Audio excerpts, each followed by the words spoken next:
Welcome everyone to a new segment here on the Van Blam YouTube channel that I'm calling 2-Minute Test Rides.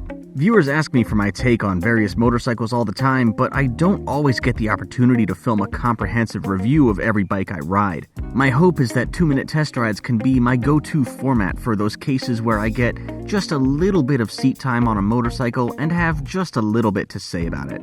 Given the short format, I plan to limit myself to only what I observe firsthand. I'll throw a crude spec sheet in the description below, but other than that, I'm not planning on padding out the runtime by reciting publicly available data on a bike you've probably already researched by the time you discover my video on it. Anyway, hope you enjoy it, or that it will at least be worth the small amount of your time it takes up. The BMW R nineT is a premium retro-inspired standard bike with a roughly 1200cc twin-cylinder engine. Sound familiar? Yes, this motorcycle is a direct competitor to the Triumph Speed Twin as well as the Ducati Scrambler 1100 and Indian FTR. Compared with those bikes, the R nineT is the quirkiest. It's a shaft drive rather than a chain drive, it's got a dry clutch like a Moto Guzzi or a car, and there's no bottom detent for the gear lever, so it flaps freely even when you're all the way down in first. The motor is quirky too, this air and oil-cooled boxer twin with the cylinders poking out the sides. Because this layout has a longitudinal crank, you feel the bike twist to one side when it starts up, and when you rev it, and when changing gears under hard acceleration.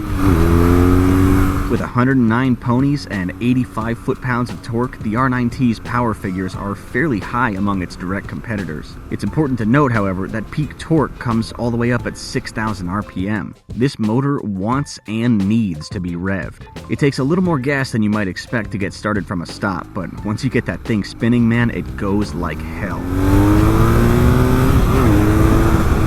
God damn!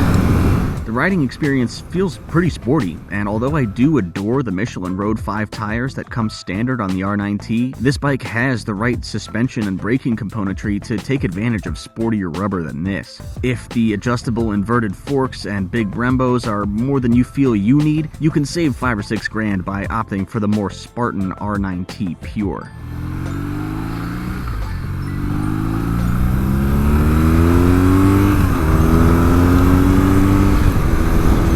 This bike has an unfiltered mechanical feel to it, even more so than its British or Italian rivals, which, though not lacking for personality themselves, feel a bit more refined in their power delivery. This could be a huge selling point if you're shopping for a big retro twin roadster and care more about on-road character than anything else.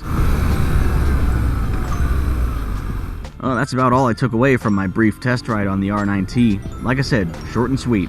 If you enjoyed this video, do the YouTube stuff, like, comment, subscribe, and thanks for watching.